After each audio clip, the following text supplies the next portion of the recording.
Shop. We're back. We're here today with Tony Army, American Legends, Phoenix, Arizona, 1964 Corvette. Tony, thanks for coming on. Thanks for having us. Tell us about your car.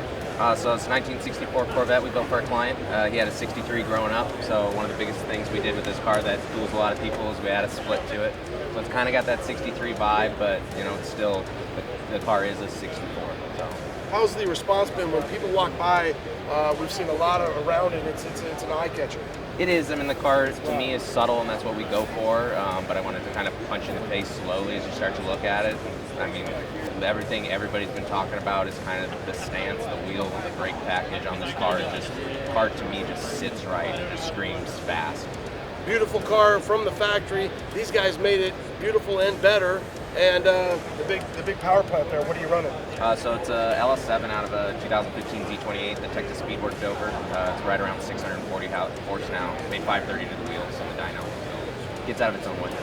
The wheels are huge, front and rear. Huge platform. What wheels and what size are you running? So we went with Avant Garde. They're 18 by 10.5 in the front, 19 by 12.5 in the rear with a 345. Front of the car's been widened 3 inches. The back of the car's been widened 4 inches to help accommodate all that as well. An aggressive stance. What chassis? We went with the RoadsterShop, Fast Track, IRS, Penske shops. It's just the customer wanted something that would perform and drive, and I know they work, so they're still happy. Well, when you have a car like this, is there anything modified that you have to do to your chassis when you look at a Vette, a 64 Vette, something that's that narrow, with that wide of a base? Yeah, that's what's nice about the RoadsterShop setup, especially with the Vettes. They give you that option to go with a narrow track width, so even if you're without the wide body or the wide fenders, you can easily fit a normal looking wheel under the front with their narrow setup, and we went to the extreme. We did the narrow setup with the wide body, so the front wheel has a 5-inch carbon lip and the back has a 7-inch carbon lip, all thanks to the narrow setup. It's huge. So have you had a lot of shakedown with it yet? I haven't done too much. It wasn't a mad thrash to get here, but it was still last minute. Yeah. But well, looking forward to it. Somebody said he had 15 miles on. I said, oh, that's high mileage for a SEMA truck. Yeah. SEMA car. We're probably around that too, through dyno time in and out of the trailers and putting it around the neighborhood a bit before the glass went in. That was mostly our limiting factor. The glass went in like 2 days before we got here. So when you get your fast track and you're laying it all out there, obviously the foundation, what's one thing that makes your life easier with that assembly, having that fast track, for you guys modified but ready to put everything right on top of it?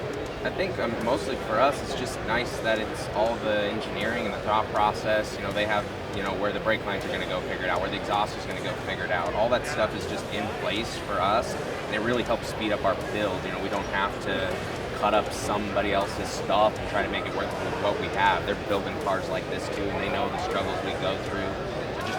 They have it all mapped out, and it kind of, some of the stuff guides you in the right direction even when you don't know where you're supposed to go. So. Yeah, the struggle's real, but this is helping along with it to make some of that, some of those decisions easier. Is this the first RoadsterShop chassis you've worked with? No, this car is the 5th car that we've finished with the RoadsterShop chassis, and we're building 4 other on chassis right now from them. Wow. They're our go-to. All fast track, or you got a little bit of everything? A little bit of everything. We've got a couple on Revos, a couple fast tracks, some fast tracks with IRS, some fast tracks, with solid racks. Just depends on the car, the budget, and what the guy's going to do with it when he's done.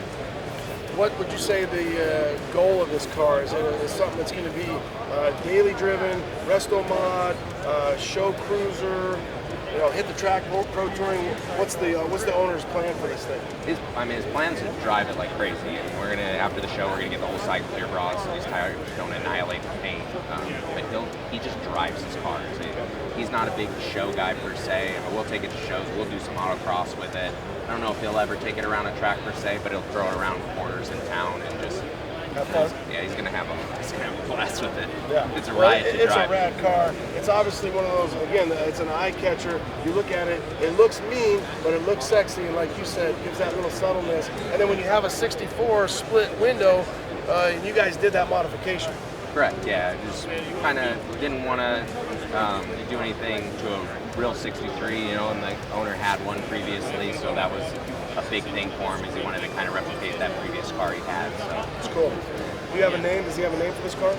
Not really. We've called it, like we have an Instagram page, we call it the 64 split window. And we get all kinds of flack because everybody apparently knows it's a 63. We don't know what year our own car is. So everybody corrects us to make sure we know it's a 63. You don't even know, and you made a page. Yeah, exactly. I'm still learning.